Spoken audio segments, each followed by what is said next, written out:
Hi, welcome to Making Sense of Movies with Alaina. And Claire. Welcome. Our topic this evening is vampires. Vampire movies. It is spooky season, and we are getting ready, and we hope you are as and well. And we had to do a Halloween theme, and this is it. And I don't love vampires. I think, well, a lot of people don't love vampires. A lot of vampire victims out there. But That's true. But we love vampires. If you want to know which movies we're going to be talking about, so you don't get spoilers, just check the description, and you'll be able to fast forward to whichever movies you've seen, or you want to come back. And please do so. There will definitely be spoilers in this. Yes. Even though most of these movies have been out for a while, but... Yeah, none of these are fairly new. Mm-hmm. But yeah, let's get to it. So our first vampire film is Only Lovers Left Alive. This is starring Tilda Swinton and Tom Hiddleston, Loki, a classic. Mm-hmm. Also... Anton Yelchin, who recently died. So sad. They have a documentary about him. Yeah. And then Mia... I don't know how to say that. Yeah. Mia Wachowski. Yes, they're a core four. Mm-hmm. Core four. So, Claire, what did you think about this movie? I really was into this movie. And really? The thing that I liked about it is if I didn't know it was a vampire movie, it takes about 20 or so minutes to realize it is a vampire movie. That's what I was going to say. And I was thinking, I probably wouldn't have realized until the moment where he's looking at the blood in the doctor's office when that girl has, like, her leg cut open. Because you don't really know what he's getting. Mm-hmm. You can, like, assume it's blood. Because, I noticed, too. Like, I was watching it, and I was like, oh, this isn't, like... It's not screaming at you it's a vampire film. Yeah. You're, like, watching it, and I'm like, when are they gonna, where are their fangs? When are they gonna... Because even in the description on, like, IMDb and other websites, they don't mention anything about vampires. They do subtly reference, like, have been there for centuries. And I feel like if I was watching this without any previous knowledge, I would think it was more leaning towards, like, time travel. Yeah. Even though it does set up a very gothic atmosphere very quickly. Just with the text at the very beginning, how it's red. Yeah, when he's driving through the town in the beginning of the film, it's very, like, isolated. Mm-hmm. He calls humans zombies, which is confused me at first. Because I was like, are there actually zombies? Mm-hmm. Or does he just call them that, like, to insult them? Yeah. But they're not zombies, they're humans. They're just regular He just people. likes to insult them all the time. Mm-hmm. And I just love the way it was filmed in the very beginning where the rooms are spinning on top of the record. You think they're in the same place, and they're not. They're in, like, totally separate continents, which is really cool. Which I thought they were going to be together. Because you watch the trailer, it's like, oh, only lovers left alive. They're like a couple, yet they live apart. Then everything starts to happen when she goes to visit.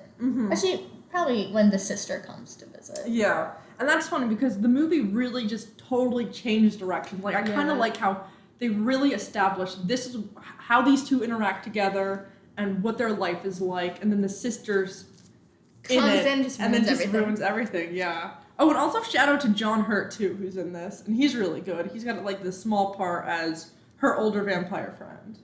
Yeah. I'm trying to think what else. Okay, the one thing is Tom Hiddleston's character Adam, totally sad boy. Very sad boy. He's, like, one of the saddest, for sure. I was gonna say, like the fact that he, like, lives in Detroit, because, like, there are no zombies here, and he's very isolated, and he's very into his music, which is, like, also kind of sad, because, like, people steal his music, then he, like, wants to come out with it, but he can't, because he's a vampire, and it's a whole thing. This is also the one thing where, like, it's a very personal vampire story, like, it's not about the world of vampires, it's about, like, these individuals and, like, how they interact with each other rather than how they interact as, like, representing vampires as, like, a whole, which I thought was really cool. Well, yeah, which I really liked about it, because even when there is some gore, they don't show it on screen, which I really like, because it's just not that kind of movie. No, it isn't. I also liked how they're very picky with the blood. They're like, oh, we don't want to get contaminated. Which I assume has to do with, like, hepatitis B or HIV, those type of, like, bloodborne diseases. But it's really not something I ever thought about. They're just very modern vampires. They are. Oh, it's funny so the first time our couple, Adam, played by Tom Hiddleston, and Eve, played by Tilda Swinton, which the names are pretty on point, so the only lovers, she's like using an iPhone, and he's like using such an, I don't even know what it is, like an old house phone. And then when he wants to FaceTime her, he has this very old laptop that he connects to like his very old TV. He's like old fashioned. He's like one of those guys who's like, I prefer records because it just sounds better. And I loved Eve's character in this. Yeah, she's just like so full of life, like talking to the plants. Like, this is so different from him. Like, they work well together, but they're just totally opposite. Well, the whole thing, they're like Adam and Eve. She's light, he's dark. Like, she wears a lot of white, he wears a lot of black. Like, you can definitely see playing with the, like, lightness and dark. Like, he lives in a very dark area in Detroit, and I forgot where she lives. Morocco. And the way she's introduced, she's wearing all white, like, there's bright city lights. So I think that's also very different. I also liked their friend character, who is, like, he, spoiler alert, is credited with writing basically all of Shakespeare's plays, and everyone just keeps taking credit for his written work, which I find, like, kind of sad, but also he's, like, he's a cool guy. He's a cool guy. I liked him. I don't think what else. I just thought the writing in this was really good. Like, I wrote a few of my things, or a few of my favorite quotes down. Please feel free to piss in the garden, which I forget what that was, but it made me laugh. I think the world has enough chaos by John Hurt's character. Yeah. Tom Hiddleston's character also reminded me a lot of BBC Sherlock. Really? Yeah. Just like very moody and very he is very moody. Like Sherlock, I feel like is very like he yells and he's very not flamboyant but very extroverted. While I feel like Adam here is very soft spoken. Very somber. Very somber. Like doesn't show a ton of emotion when it comes to like expressing his wants and needs. Like I remember when the sister comes, Eva comes, he's like no, like he literally treats her like a dog. Like stop.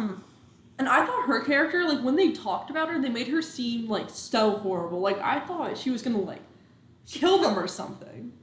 She killed a guy. But I thought it was going to be worse than that. I don't know what I was expecting. I saw it and I was like, she's gonna kill Anton Yelkin's character. Like I saw it, she touched him with her gloved hand, and I'm like, it's going down. Yeah. Oh, that's the other thing I really liked about this movie. I love Eve's powers, how she could touch something. Yeah, no, the age. That was cool. Yeah. I didn't really understand that at first because when he was like, oh, like how I can never tell how old this guitar is, and he like has her touch it, and she's like, oh, it's 1905, and I was like, oh, that's kind of cool. Yeah. But then you see her start to like touch other things, and it's like, oh, okay, I understand where this is going. Like his bullet. Yeah, she can tell it's new. Yeah, because he's a sad boy and he wants to die, but also not die. It's a very he's a very complicated man. Yeah. I also love how they drink the blood so because of all like the diseases that contaminate blood, he gets blood from like a donor? Like a hospital, and they drink it in like these very like Venetian style glass cups, and it's like a drug for them. Like they kind of get this euphoria from it, which I found really fun. I just thought it was so formal. It's like a cute like little touch. Like has all these old material, and he has these very nice glass cups. Yeah. He, like preserves just for blood. And the other way they like drank the blood was Eve throws it into a popsicle too. Yeah, that was really funny. It was funny. I like that. I also like how they kind of addressed how vampires don't go to the bathroom. When was that? That was in the beginning when Anton Yelkin's character comes over and he's like, he gives the guitars to Adam. This is when their first interaction together. And he's like, oh, like, can I just use the bathroom before I go? And Adam's like, oh, no, it's not working. And he's like, oh, let me get that fixed. It's fine. And Adam is like, no, I'm going to fix it myself. And I'm just like, oh, like, no one has ever addressed that. Like, That's true. Do vampires go to the bathroom? Because they technically don't eat anything? And it's like, I guess they don't. They just kind of survive. Yeah, well, that was actually such a funny scene because Ian was like, oh, still? It's been so long. And then that makes you wonder, like, how has, like, him as a human being, like, how has he been going to the bathroom this whole time? And then, like, the audience knows he's a vampire. He doesn't need to go to the bathroom, but... Yes, I thought this film was cool. It was very, like, bohemian vibes to it. The way the lighting was and how the characters dress. Yeah, definitely one of my The sunglasses inside. Oh, truly yeah, iconic. they always look just badass. With their gloves and sunglasses. Did you get the glove thing? I think it was, I was confused by that. Because actually, now that I think about it. Because they always, so in the movie, our 3 vampires that we know are always wearing gloves. And there's something where when Eve finally comes and visits Adam, it's like 20 minutes into the film, she takes off her gloves and Adam like touches it against his face and he does the same to her. And then when the sister comes to visit, she takes off her gloves and she goes to Adam and she's like, "Can I?" And he's like, "No." I don't understand what that is. Because they don't really like explain it. But it's like they're very specifically wearing gloves. It's the first time I noticed that she was wearing white gloves and he was wearing black gloves. And I was like, oh, the color difference, like maybe that's why. But then the sister was also wearing gloves and I was like, is it a touching thing? Maybe it's one of those things where they just made up more vampire lore, sort of like the way a vampire has to be invited inside somewhere. Or that's true, because the sister just went into the house uninvited. Yeah, and took off her gloves uninvited too. Yeah, I guess that can. Or that was one of my ideas, and then my other one was maybe vampires have a heightened sense of everything and a heightened sense of touch too. Yeah. So there's only certain things they can touch, but I don't know. We'll have to look into that because I'm sure. Obviously, it was done for a specific reason. Yeah, because they focus on it at least, like, and even the character Ian is like, "Oh, you all have such like cool gloves." Yeah. And like they don't touch him at all without the gloves. Yeah. Was this a book beforehand? I don't know. I'm gonna look. I feel like this definitely was a book though. It seems very bookish. The way I can feel like they would describe much more. What was happening. Yeah, it was a book. Oh, cool. So it's an adaptation? Yeah. When was the book written? The book was written in 1964. Oh, I didn't read it. Jeez. It's a while ago. Yeah. Oh, wait, no. Is it not? I'm so sorry. This is the wrong Only Lovers Left Alive. What is it? This one's about... It's a science fiction novel. It describes a society where there are no adults and teenagers... Where there's no adults and teenagers are able to run wild. That sounds interesting, too, but we're getting off topic here. Yeah. So, I feel like anything else to add to Only Lovers Left Alive? No, not that I can think of. Hold on, let me look. There was a few other quotes I like when, you drank Ian. Sorry. Yeah. I thought that was good. And I like how they circle back around to, having the record playing at the end, but then they're, like, just more happy together. Yeah, they really did. They were apart in the beginning and they end up together. Yeah. Yeah, I just really like this. It just kept my attention the whole time, which sometimes movies don't do. Yeah. Next, to another movie that really grabs your attention. Oh, yes. Let's start with Fright Night. So this is the first one in 1985. This was super fun. This was directed by Tom Holland and written. I don't know who any of the actors are. No, neither do I. But it's just like your classic 80s horror movie. And it's just one of those things where it's like, I can definitely see myself getting like a whole group of friends together and like, this is the fun movie you would watch. Yeah, well, it has the whole like next door neighbor vibes to it. He has the girlfriend. There's the old professor, wise man, but not really that wise. But then he comes in and saves them at the end. There's a lot with this movie, and I wasn't expecting to like it that much because I've accidentally started the 2011 version. Yeah. And I was like, this is really bad. No, because I feel like this Fright Night movie, the original, is just very tight. There's no scene where I could be like, oh, we can cut out that scene. No. And that's what I think, yeah. And it was not even 2 hours. I know, and I looked at the other Fright Night, the one you started watching, and it was like 2 hours long. I was like, what else could you put in that movie? So, if you don't know the plot of Fright Night, basically a new neighbor comes in to this teenage boy's neighborhood, and he realizes that he's a vampire. And basically he recruits this actor from a vampire hunting TV show to help kill him. And that's basically it. A lot of the plot is basically him. Everyone thinks the main character, what's his name? Charlie is crazy. Because, why would you believe in vampires? And that was really fun. And then the kind of dealing with the relationship between Charlie and Amy, too. Was a weird one, I admit. I know. So in the beginning, he, wants to have sex with her, and then she's like, no. And then he, tries again, she's like, no. And I was like, Amy, break up with him. He's pressuring you. And then she's like, she's like, oh, I do want to have sex with you, but then he's too preoccupied looking out the window. Yeah, because they're carrying like a dead body into the basement of the house. Yeah, and he's like so confused. The one thing I thought was hilarious was that like Amy could not handle if she was not the center of attention. Yeah, that's the one thing from the beginning. I was like, Charlie and Amy, they're just not good for each other. But then they end up together in the end. Yeah. Which I was like, I don't think they needed to be. His friend was also so annoying. Yeah, oh wait, I didn't like him. His name was Evil Ed. Yeah, who, that like, was so weird. Yeah, so Evil Ed, he has like this weird, he's like, cool, Brewster, like his stupid catchphrase. And he was so one-dimensional. Like, you can tell, like, oh, there's like a hint of that he was bullied, but he wasn't really fleshed out that much. He was just like this annoying sidekick who like knew things about vampires and also like made fun of Charlie, but like Charlie made fun of him, so it was like a whole thing. Yeah.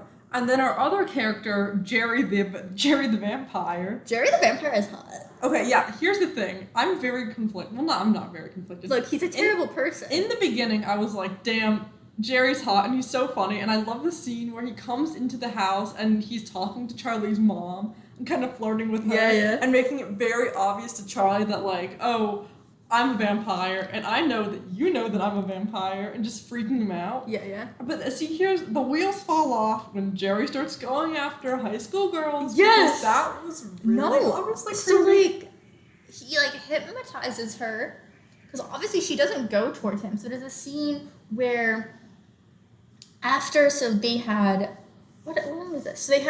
So basically what happens is Charlie is like, he's a vampire. He like tries to get the police in it, and he thinks this because he saw this prostitute go into the house, and then she ends up murdered. And he sees it, and he's like, "Oh no!" He killed her. So he gets the police. Police don't believe him. His friends don't believe him. His dad. He goes to the actor. What's his name? Vincent. Oh, Peter Vincent. Peter Vincent's like, "I don't believe in vampires. You're dumb. Like, don't talk to me." And then the friends, because Charlie's like, "I'm gonna kill him." So the friends are like, he's fucking crazy. Let's go to Peter Vincent and just, like, get Peter Vincent to prove that he's not a vampire. So basically what they do is they get him... They pay him a lot. They pay him $500 to basically go to the house, give him tap water, and say it's holy water. He does it. It's fine. Then Peter Vincent takes out his compact for some reason. I don't know, look at himself in the mirror. Wants to make sure he's looking good. Realizes that Jerry does not have a reflection. Freaks out. Leaves. And then Jerry notices the piece of glass on the floor. And Jerry's like, they know.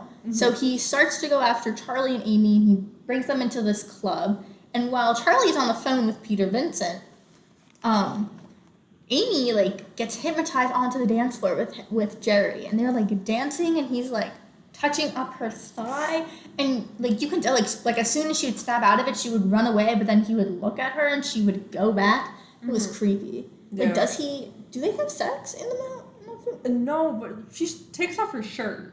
Yeah, it was weird because, like, she doesn't want to have sex with him, but then he's also hypnotizing her, and then he, like, bites her and turns her into a vampire. It's very creepy, I do admit. Yeah, and I'm trying to think what else. Yeah, that just made me so uncomfortable. I was like... I was watching that, and I was like, no. It's like, no, Jerry, I liked you. Well... I believe Jerry. Well, he also like liked Amy because she looked like his like lost love, which is like, I get it, but also she's in high school, which just creepy enough. But also you're like, if you're a vampire, you're so much older. Yeah, just you can't even relate to these high schoolers. Yeah. What if you were in the situation of not Amy, but just like. Yeah, what if you were in Charlie's situation? I was going to say, what if you were in, like, Charlie's friend's situation? Really does try his best. Yeah. He goes to the police. He just, like, he sounds crazy, and that's not his fault. I don't know. He is like, I'm going to kill him. It's like, I'm going to kill him before he kills me, which is truly initiative. Yeah. Gotta get that.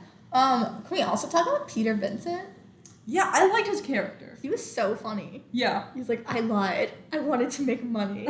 My favorite thing is when he tells Charlie that he was fired from Fright Night, which was the TV show he was on, and then when the kids come, she's like, oh, I had to quit my job. And then she's like, I'll pay you. And he's like, okay. Like, that's it. And I'm like, very easy to persuade. Very easy. But I really like how he had, even though it was he did. Yeah, he did. It was like, even though the whole story was very cohesive, he had his own mini thing where it was like he was becoming the vampire killer that he portrayed on TV. I really like that. I like that too. Can we also talk about Evil Ed, who for some reason turns into a wolf? Oh yeah, he was bitten by a vampire though. Yeah, so Evil Ed, the kid, the best friend, when they get separated, he gets separated from Charlie and Amy. He gets bitten by Jerry, and Jerry's like, "Oh, I can help you, you know, be strong, you know, get away from those bullies." And then, like, at the end of the film, there's a wolf that's fighting Peter Vincent, and then Peter Vincent, like, you know, stabs the wolf, and it ends up being Evil Ed. And I was like, when did he become a wolf?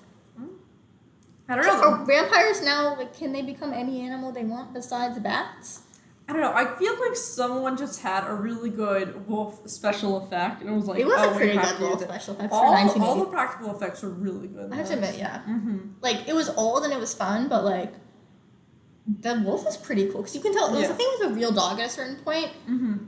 It was also so sad. When the wolf was dying, they kept on that scene for like 4 minutes. Yeah. The wolf's dying, and Peter Vincent's just looking into his eyes, and the wolf arm is reaching for Peter Vincent. Oh, and then it becomes. And he kind of starts crying a bit. Yeah. And the wolf is crying, and then it becomes Ed. Then you're like, what? But then, so spoiler alert for the end of the film, once Jerry is killed, there's like these glowing eyes in the house next door, and Charlie's like, oh, it's no one. But then you hear this catchphrase. What's his last name again? Oh, Peter Vincent? No, Brewster. You hear the catchphrase, cool, Brewster, and you're like, wait, Evil Ed is alive, which doesn't make any sense. Yeah. Like, were they just setting up for a sequel? I don't know.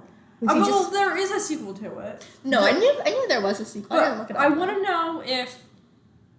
Because in the Fright Night TV show, it was aliens in it next. So I wonder if next they've got to deal with aliens...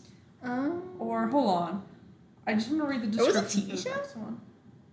Yeah. Oh, that's what. Oh, you mean the end of the movie? He decides to go towards aliens, not. Yeah, but it says Fright Night 2. It's also about vampires. Charlie Brewster and Peter Vincent must face more vampires out from Charlie Brewster and Peter Vincent are quite a duo. They really are. Charlie was also kind of like annoying. He's very pushy, but like also he's gonna get killed by vampires. So yeah, he was annoying when he was with Amy, but I understood. Him and Amy don't have a healthy relationship. No, I understood all of his motives though that he took in defeating the vampires.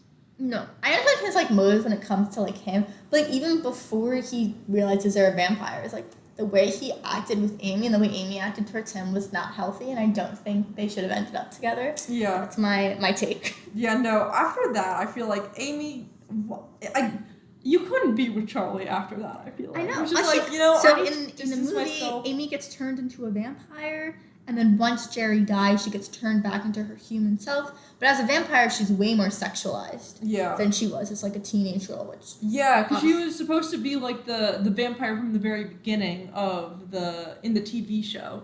Which I also really like the opening where you think it's going right into the vampire stuff, but it turns out they're just watching TV because they showed this one shot of the house and the TV's playing in the background, but you don't know it's the TV yet. Yeah, that was cool. And a lot of good overhead shots too. Like when Evil Ed was walking down the alleyway, and there's this shot just going right over him, and you just feel like, oh, he's being watched. Did we also mention when it comes to vampire etiquette? So in the first film, they only drink blood. In this film, he like randomly eats apples. Oh yeah. Is that just to show like, I'm not a vampire, but he still eats apples. I think the apple thing, I know there's a lot of characters who just to be snarky, eat apples. It's just maybe one it's of like those a snarky things. thing. Yeah, because I know when in Star Trek, Captain Kirk is eating an apple too when he's trying to be all like, oh, look at me. When has apple become the symbol for powerful men or men trying to be powerful? You know, we'll have to do a think piece on it. Apples and men. Stay tuned for later podcasts when we talk about just apples in films. I'm trying to think what else the vampires were kind of gross though. Yeah, they were. I think I've said my piece about Fright Night. I recommend. It's a great Halloween night film. That's the thing about just the vibe was very fun. Yeah, the vibe was fun. It's not.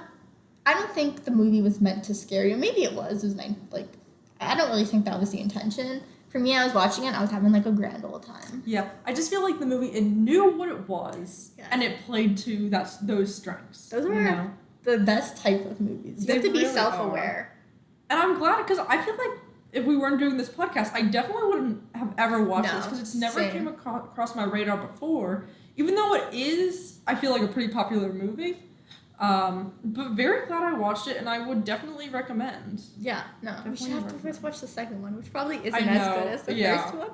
But it makes me sort of want to watch the 2011. One was so cringy, Claire. I watched the first 20 minutes, and then I was like, I don't think this is the one. I was gonna text you and be like, yo, we can't watch this. It's actually bad.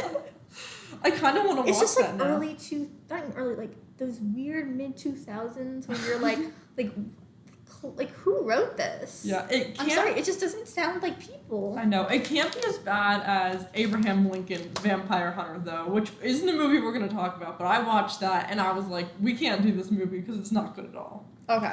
But yeah, no, definitely we do not recommend Abraham Lincoln Vampire Slayer. Not at all. Our next film is Blade.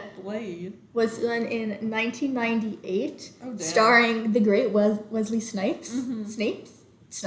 Wesley Snipes. I don't know why I was thinking of Snape. And this is a Marvel movie too, right?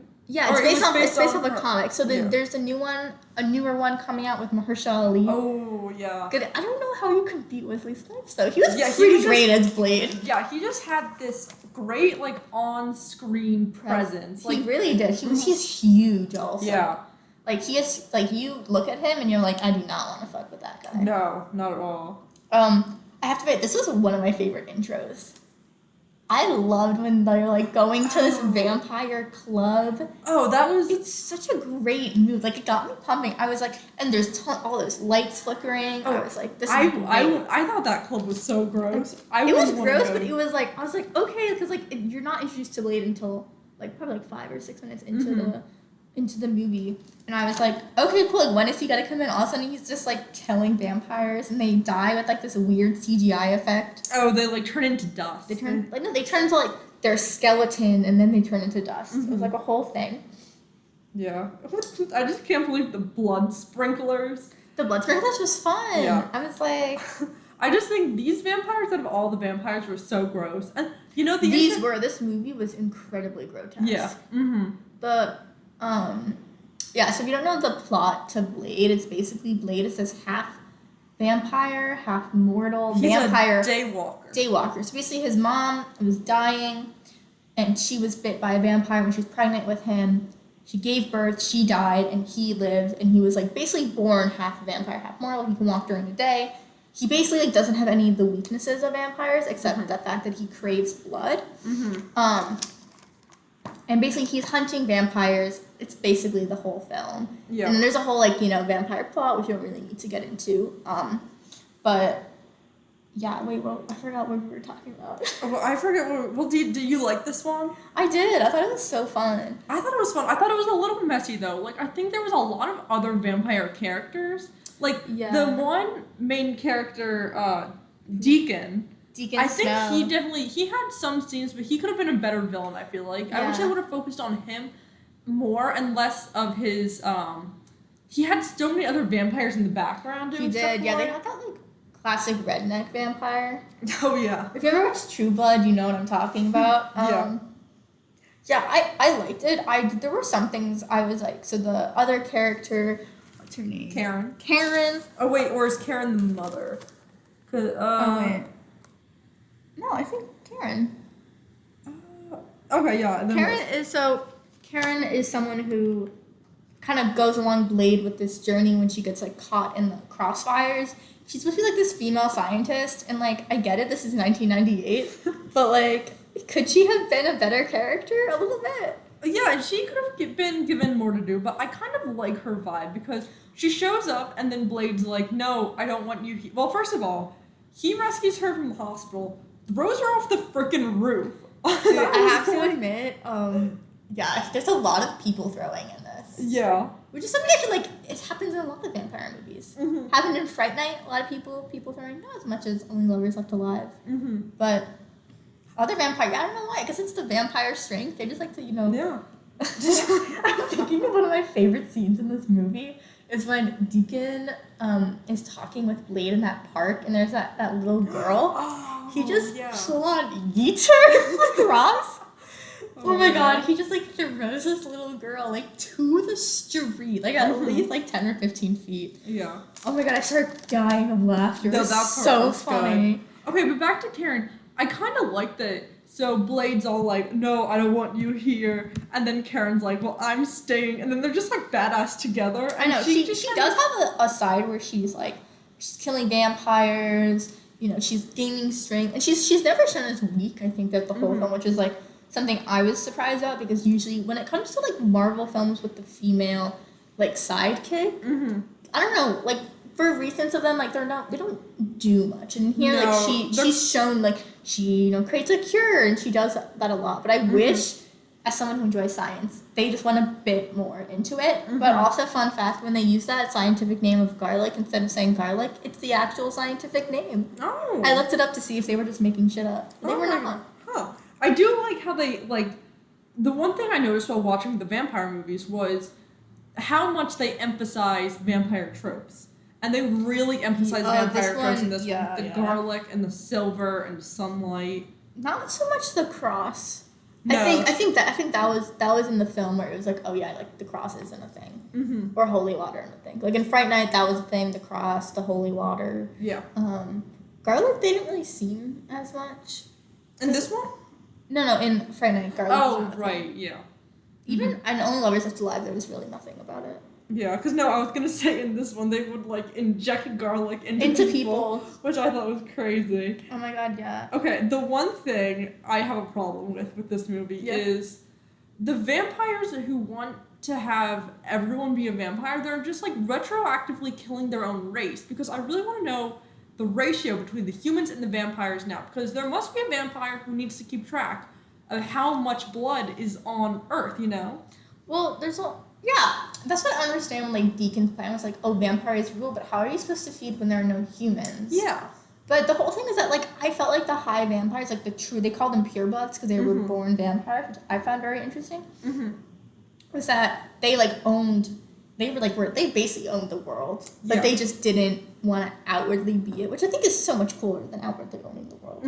No offense to Deacon and his stupid plan. But it's like, what were they going to do if they're just depleting their own resource? Yeah, the plot has some holes, is what we're saying. Also, I love that Blade is, like, so dramatic. Yeah. This entire film. Like, I remember when, the Karen, she gets bitten by a vampire, and Blade, like, saves her. And he basically is like, okay, go on with your life. So she goes back to her apartment, and she gets, someone from the vampires is, like, attacking her. And basically she's used as bait. And she's like, did you use me as bait? And Blade is literally like, get over it. I was like, I literally wrote that down. It's my favorite quote of the whole movie. Because Blade's like, I don't care. This is for the better of the universe. And I'm like, yeah, he's also this whole thing where he's like, you have to see the real world. It's not what you think it is. Yeah. Like, Blade, calm down. I get it, you have a very sad backstory, but calm down. Okay, wait. Can we talk about his backstory and about the twist? I was actually not expecting that at all. No, neither was I. So in the film, when you first see Deacon is like, okay, so like the plot we're not really gonna talk about because that's not that important. No. But there's a scene in the film where Deacon is like in his room, and he has this pretty cool coffin bed, and the coffin bed emerges, and there's this woman that comes out, and she's like, oh, you're late to the party. And my initial thought was like, oh, he's just like some girl he's sleeping with, no one very important. And then Blade goes back to this room when he's looking for Karen and Deacon, and the coffin bed emerges, but this time, before you didn't see her face, you only saw like her body. This time you see her whole body, and it's his mom. And his mom's a vampire and alive and with a Deacon. Which was a whole thing I was not expecting. No, not at all. And I'm just like, why didn't the mother ever go back for Blade? I think that's so sad. Yeah, I think that is sad. Honestly, Blade lost his only parental figure. What was that guy's name? Sad. Oh, that guy. Was his name Whistler? Yeah, Whistler. Mm-hmm. Yeah, that was sad. His death was. Spoiler alert, Whistler dies. Yeah. He was dying anyway. He had cancer, though. Yeah. Oh, but I felt bad for Blade. He did that thing where it's like he walked away and he just didn't look back. I know. He also kills his mom, which is a whole thing. And also there was so much weird sexual tension. There really was. The sexual tension between the mom and Blade was so weird. And more on the mom's part, too. Like, this was not Blade's doing. No. This was the mom's. Mm-hmm. But also when Blade is like sucking the blood out of Karen, also very sexual. Yeah. Like both of their shirts were off, and you see like Blade's tattoo for the first time, and I was like, I feel like this is more important than what we're like. Why does he have this weird tattoo on his back? Yeah, but no, that part it was very just fan fiction-y because it was. Not like just the like just that you one need scene. to suck my my blood. Yeah, that was very stereotypical, and it was very sexually done. It was very sexually done, but also so. Like it's like this movie was like weirdly sexual, but also very, very grotesque. Mm-hmm. So there are scenes in the film where there's this huge, like basically blob vampire. You don't really know how the vampire. Like it had this really high pitched voice, and they were like putting UV lights on it, so he was yelling and getting this burnt. And then also they figure out that if they give the vampires this like coagulant that clots blood. It'll make them explode, and they turn into like these red like blob monsters, and then they explode, and it was pretty gross, I have to admit. I mean, it worked for the movie, but I just personally didn't like it. Yeah, that's definitely not something I would. Do we think this movie needs to be redone? I really don't. I think they have 2 other ones. There's definitely a sequel. Yeah, I just can't think of. I mean, obviously they're probably just remaking because it's like, it's an IP that everyone knows, and that's true. It was made a while ago, so why not just remake it? But I just don't know what else. Well, they could make Karen more involved, make the female It is also like an African American male lead, like also African American female co-lead, I guess. Karen is I'm calling it. Karen's a co-lead. If they don't make Karen a co-lead in the next lead, I'm gonna be upset. I liked her character. I understand that part too, but. I don't know if they need to be redone. Unless they're, like, continuing the story in a different route, then I would be, like, okay. But I don't know, like, how you could top Wesley Snipes, to be honest. Like, Mahershala Ali, you're a 2-time Oscar winner. But can you beat Wesley Snipes? I mean, they could add more to the plot. I think if anything, the plot might improve. Because I was going to say, like, what can be improved from this movie? But we haven't talked about the plot at all, so clearly... The plot can be if you couldn't tell, the plot is going to be a bit too much to explain. Was it all worth it? No. Does it end with a weird blood god? Yes. Yeah. That's all you have to remember. If you're going to watch this movie, you want to see it for the gore, you want to see it for Wesley Snipes. That's truly what you want. And, like, he's truly great in this film. Like, and he's not, like, not when I was, vampire trailer, something, like, scary. Like, he's not really... He's just, like, cool and confident is what I was getting the vibes from. He's a sick outfit, though. Yeah, too. Great outfit. And he's got some good lines. Like, the line at the very end of the movie is, some motherfucker's always trying to skate uphill. Great line. He's truly, truly great in this film. Anything else you want to add? I like the scene where they're killing the True Blood vampire.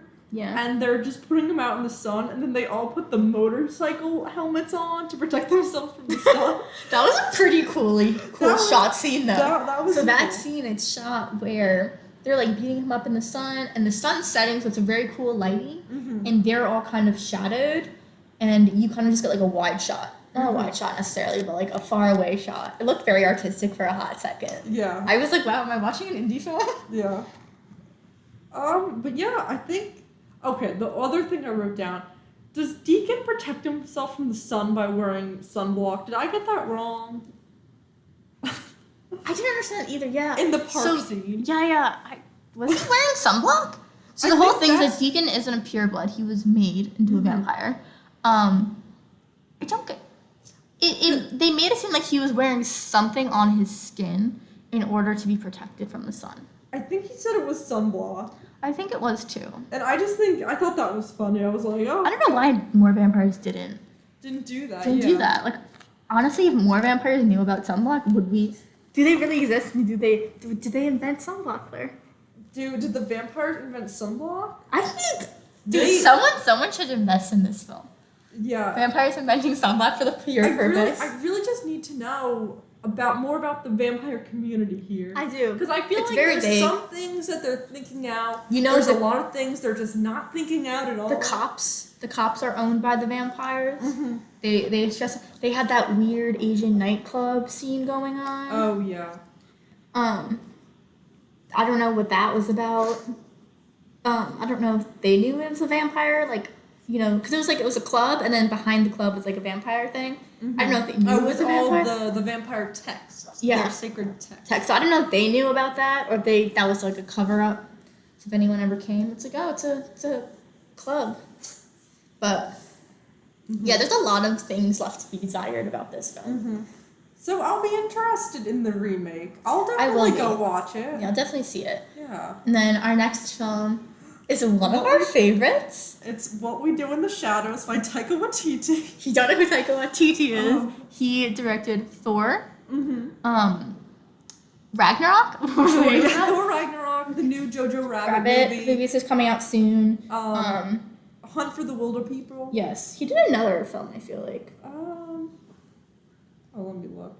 This film. Oh, and he also has done episodes for this is the TV show. Oh, yeah, so there is a TV show on right now, and I'm pretty sure the first season is already out. It's on FX. Mm-hmm. I think they're having a second. Some of the same characters return from the movie, but it's like some different characters. They have a female vampire in the TV show, which I found really fun. In the movie, basically, it follows 3 very old vampires. Where are they in New Zealand? No, I don't think they're from. I forget where they're from. They're definitely okay. So I don't know where they are in the film. I meant. They're in England. They're in England. Okay, so it's 3 vampires, and basically it's like a documentary. So you have these. The style is very much documentary style. Mm-hmm. They have interviews with just like one-on-one with the 3 vampires. Stu loves Stu. It's just super funny in a way that I was not expecting. It's not very long. I think it's like maybe an hour and 30 minutes. Hour and 30 minutes, which is perfect. I don't think it could go any longer. Yeah. It would be a bit too much. Mm-hmm. But it's just like imagine like 100-year-old vampires. One who used to torture people. One who's kind of short and angry. Mm-hmm. The other one just like really naggy. And they're just trying to be roommates together in an old house with their other really, really old vampire. Yeah, and they're just so funny, just like the roommate dynamic where it's like there's one quote where the one roommate hasn't done the dishes in 5 years. Yeah. And they had to have a little cardboard wheel. Yeah. And then, and they're like, it's been like this for 5 years. That was pretty funny. Yeah, and then there's the one scene where Jermaine Clement's character, I forget, it's I don't know how. Torture guy? Yeah, torture guy. He was being like, oh, I dragged this body across the floor and I didn't notice any dust. Therefore, I was basically dusting the place. And Taika Waititi, he plays one of the vampires, the one who nags a lot. Yeah. It's so pretty funny. Their backgrounds are also pretty cool. Mm-hmm. Taika's character, I say pronounce his name right. Taika. Taika's character, it has like this old love that he now finds because they start to use the internet on this film, and he finds his love who's like 96 years old. And he's like, oh, you might be thinking like, what am I doing? And I'm 3 times her age. It subverts like what you think a vampire movie. They have werewolves in it. Swearwolves. No, werewolves, not swearwolves. Which is another great quote. I'm trying to think. It was just like this movie's super fun. It just came out of nowhere. And it was like honestly one of my favorite movies. It kind of reminds me of like The Office in a way. It's that type of documentary style filming. It's a mockumentary is what the film is basically like advertised as. And I'm trying to think. So they in the film they like basically it's them like going through life. They create another vampire by accident. Oh, Nick. Nick, who they don't like. Yeah. Nick's just too cool for all. Nick is too. So Nick is like, he lives in that era. He's too cool for them. They're so old. They dress very old. But they can't see what they look like in the mirror, so they'll draw photos of themselves. And then Stu, I think one day brings them a camera, and they're like going ham over the camera and like taking photos of each other. Just, it's all so cute. It really is. They have such a great friendship. Oh my god, I love when they go to the ball. Not the ball, it's like the party. They have this like vampire meetup party basically, and they were dumb. They brought their friend Stu, who's a human, and also the camera cue is also human. And they were like, "We're gonna eat them now." And they're like, "No, you can't." It's like, what are you gonna do to stop them? I'm trying to think what else. Oh, well, they make a lot of references. They make a reference to Blade, and they also reference Twilight in it. They do? Because to the party, they're like, you can't go to the party as Blade, and he's in the black leather outfit. Yeah. Yeah, it's a fun take on a vampire film. I'm trying to think what else about it. My favorite scene is when the police come to their house, and they put the police under a spell, so they're just looking around, and there's just, like, gore everywhere. There's, like, just blood everywhere, and it's totally a mess. And they're like, oh, shit, we're gonna get caught. We're totally gonna get caught. And then the only thing they say is, like, oh, there's definitely some fire hazards here. You guys need to deal with it. And they're all, like, on the ceiling. Is that when they're on the ceiling also? No, I don't... Maybe. That might be that too. I don't know. I'm not sure. But this movie couldn't be the way it was if it wasn't in the documentary style. Yeah, I agree. If it was just like a straight-on movie where you're like just watching them live their lives, it would not be the same. Because it's the way they interact and like complain about each other with the one-on-one and stuff like that that really makes it. Yeah. And I like that the one vampire friend who's in the basement. Yeah, he's very reminiscent if you've ever seen Nosferatu. He basically looks like the vampire from Nosferatu. And I just like the callback because Nosferatu it's like one of the OG vampire movies. So which I have not seen except in like an art exhibit sort of way, which is a whole other story. But basically, I've only seen several clips of it. I've never seen the full movie. Yeah, but they basically it's supposed to be Nosferatu. Yeah. Peter. Peter's his name. Peter. Yeah. And then they also do with the ex-girlfriend in this, who they just keep on referring to as the Beast. And you don't know who the Beast is the whole time, then you're like, oh, it's just my ex-girlfriend.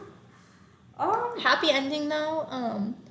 What's his face? And his 96-year-old girlfriend end up together. Yeah. He makes her into a vampire.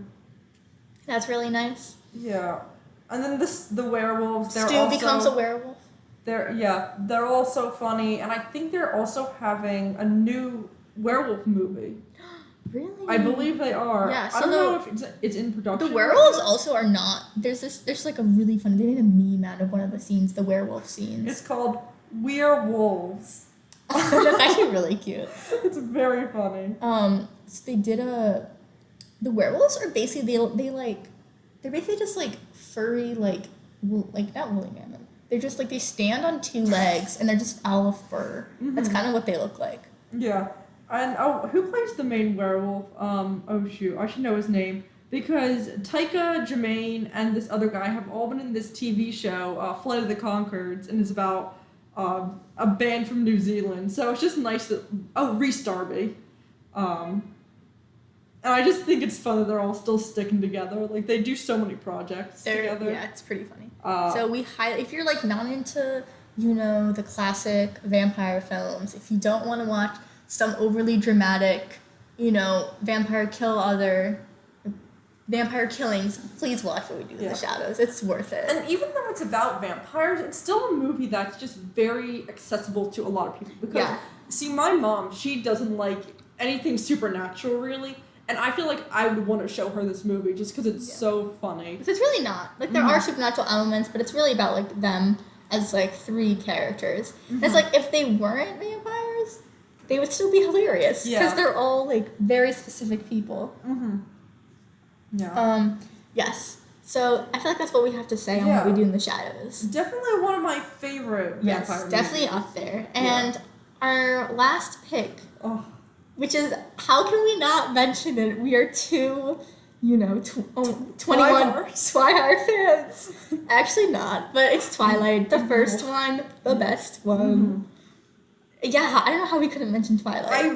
Nothing we can say here can ever live up to the Twilight, the legend, which is just Twilight. If you don't know what Twilight is, have you lived under a rock? That's very true.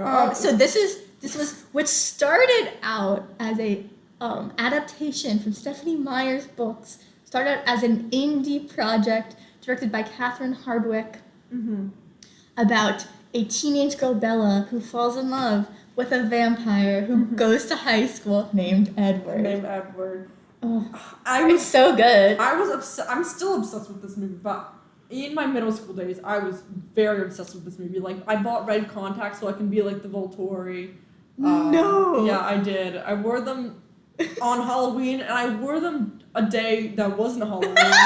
And they must have all thought I was really weird for that, because that was super weird. This is the opposite. I really did not like Twilight, mostly because I saw New Moon. And if you've seen New Moon, you know what I'm talking about. That's a really bad... Yeah, New Moon's pretty terrible. Out of the 5 movies, New Moon's definitely the weakling. But then when my older sister would, like, go to the, like, midnight premieres, so I had seen both, like, Breaking Dawn Part 1 and 2 in the midnight movie premieres, and she was just like, you want to come? And I'm like, yeah, I guess. But we're not here to talk about the other 4. We're here to talk about the first one. The one that started it all. I did not read the books. Okay. Did you? I did. I read. Though this is like the books that got me into reading. Wow. Yeah, they. Were the books any good? Yeah, the books were so good. Would you say better than the movies? No, I think I like the books better than the movies. Okay. Still. But I thought Bella's character gets so much hate, and she really doesn't deserve it. Because I think she's just being. She's an introverted girl who doesn't care. Like, Kristen Stewart got so much hate, and she doesn't deserve it. She's great. And she's just like a regular gal. I mean, like, moving in the middle of the semester, that's no fun. Yeah, so she's got to deal with that. And then the people at our school are so annoying. Like, Jessica and her other friend, I forget her name. But the guy characters in this who aren't Edward are so annoying. Like, she goes through such a hardship when she first goes to school because... do you want to talk about the bio scene that you love so much? So my theory is, I know a lot of people like roll their eyes. They're like, ugh, Twilight, those movies suck. But I feel like if you watch Twilight as a comedy, it's truly one of the greatest vampire comedies. So one of my favorite scenes in this entire film, truly Robert Pattinson's best acting, is when Bella sees Rob for the first time. Not Rob, that's Robert Pattinson. She's Edward for the first time. And she goes into bio class, and the fan just swoops her smell onto him, and he literally looks like he's about to vomit. Like, cannot look at her. But, like, imagine Bella. Imagine this is your first day in a new school, in a new place. You're just trying to get through your day, and there's a cute guy, and this guy and you have to sit next to him across the room, and is just disgusted by your presence. And you're like, oh, he's kind of cute, and then literally he's disgusted by you. He's so disgusted. If you don't know, he tries to change classes, and she sees, and she notices. Like, that's just like. And imagine it's just because you smell. I just can't imagine what that would do to your self-esteem. You know? Like, having to think you smell that badly that one guy, like, literally cannot handle. I know. Yeah, that's literally one of my favorite scenes ever. It's so funny. Another favorite scene is, how can we talk about Twilight without talking about the baseball scene? With supermassive black hole playing in the background. It's so good. It's so good. Yeah, and it's something you were not expecting in this film. Who knew vampires like to play baseball? Okay, the soundtrack though was also good. The soundtrack's pretty lit. The soundtrack's super lit. It's like the delicate piano music. Yeah. I have to admit, I heard Robert Pattinson say it was ahead of its time. It was, and I agree. I agree on that. The one thing that I was thinking about when I was rewatching was that, you know how none of the siblings, no one talks to anyone at the school. Yeah. I can't believe that because. Why do they not have friends outside of their adopted siblings? Because I feel like Emmett, for one, would definitely want to join like a sports team or something. Maybe she can't. Yeah, and then Alice is just so darn bubbly. Like, you can't tell me Alice wouldn't be out talking to people. The only people, like... I just find it weird that they're still in high school. They're still... Yeah, like, if you're ageless... Get a job. Yeah, get a job, or at least be in college where it's like no one it's- judges you if you're like inside all day. And it's not like they look like high schoolers too. Yeah. What's his face? Carlisle? Not Carlisle. No, Carlisle's the dad. Yeah. Oh my god. Jasper? Emmett. Yeah. Like, he looks like he can play football in college. Like, Mm-hmm. he's huge. And that way they wouldn't have to have this weird thing where it's like, oh, We're in the same adopted family, but we're all dating each other. Yeah, which that's is a weird super thing. weird. Like, in college, you can just be like, oh, this is my girlfriend. Yeah. Like, you don't have to say your siblings, because that's just fucking weird. And also, if they were in college, if they wanted to stay in one location for a longer amount of time, they could all just do master's programs and stuff. Yeah, and just I know. And then just being like, I guess you can see, like, where the college can go awry. It's because, like, well, what happens if someone takes your picture and then you graduate? I guess like, people do that in high school, too. I don't understand why they... Yeah. Like, and then there's that scene in the house where, like, you realize how many times they've been to high school. It's like, no, why would you want to go to high school more than once? Oh, that would be horrible. That'd be horrific. Also, like, they're what? How old? Some of them are pretty old. Mm-hmm. Like, Edward was from the Spanish War. Oh, yeah, because he had influenza, right? He had influenza. Mm-hmm. And then Jasper's from the Civil War. Yeah, Jasper's from the Civil War. I forget where Emmett was from. And I don't think they ever tell you where Emmett was from. And then... Rosalie was pretty... I would say maybe like 1920s or 30s. Yeah. Maybe like 1920s, 1950s, that era. But yeah, like some of them, like... Well, Rosalie was getting married when she was turned, so I don't understand why she wants to go to high school again. Does it tell you where he's from when he was turned? Oh, Emmett was mauled by a black bear in 1935. Oh, I remember that. I remember and that. was rescued by Rosalind. And then Rosalie, whatever. Oh wait, this is... Oh wait, I remember about Jasper. He wasn't turned by Carlisle. Who was he turned by? I think he was turned by someone else, because in the first film, he like can't control his urges and he stares a lot in the first film, which is also kind of he weird. was creepy. Yeah, because that was the scene where she walks in and they have dinner made, and the mother's like, "Oh, are you hungry?" And Bella, who's being polite, is like, "No, I ate before." No, she says, "Oh yeah, I would love some," and then Edward's like, she already ate, and then Rosalind like throws the salad on the ground. I have to also, during that scene, is another great line in this film. Rosalie's like, "Do you even know she likes Italian?" And Emmett is like, "Her name is Bella," as if that's an explanation. Yeah. Oh, another character I want to talk about though was Charlie, because I love Charlie in this. The dad. Yeah. And I feel bad for him because he deals with so much through these movies. He's kind of in that like normal like teen dad where he's like a little dumb. Yeah. He's a little dumb. He's like kept out of the loop in almost everything. Yeah. I think in basically everything. Yeah. And the mom is too, but the mom's absent, so like we don't really talk about that. Yeah, the mom's out with her boyfriend who's a minor league baseball player. Or I think he's minor league. What's his thing with baseball in this movie? Yeah. His books. Where does such a baseball come from? And I really like the relationship, this is so off topic, but between Charlie and Billy. The Jacob's dad. Yeah. And the one thing I was wondering is, I forget why he's in a wheelchair, but he can still drive. No, I think Jacob drives him around. No, because there's one scene I remember, and I was like, is that Billy driving? And then I'm like, yeah, Billy's driving. How does that work?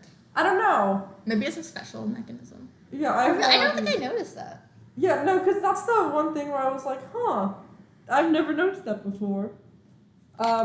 Anna Kendrick's in this movie. Yeah, Anna Kendrick, very famous actress now, was not when Twilight began. Yeah. We also talk about like Robert Pattinson and Kristen Stewart truly coming up from the Twilight ranks. Now all they do is really indie movies. Besides, Robert Pattinson's doing Batman. So. Oh yeah, I mean they're no longer doing indies. They're starting to get out of it, but there's been like a very long period where those two have just done indie movies, and now they're kind of breaking out of it because Christian's doing Charlie's Angels. He's in Batman. But they've just chosen like very interesting projects after Twilight. Yes. Mm-hmm. Yes. We're going to talk about some of these projects in later podcasts. We're very excited. Yeah. And then what's his face is doing like absolute Taylor Lautner, who everyone thought would sort of be the breakout star, is the one who's not really doing anything these days, I feel like. He was in there's that show on Netflix he was in. Really? Yeah, Cuckoo. But he hasn't been, I mean, he was in The Ridiculous Six in 2015. The Adam Sandler movie? Yeah. Interesting. Mm-hmm.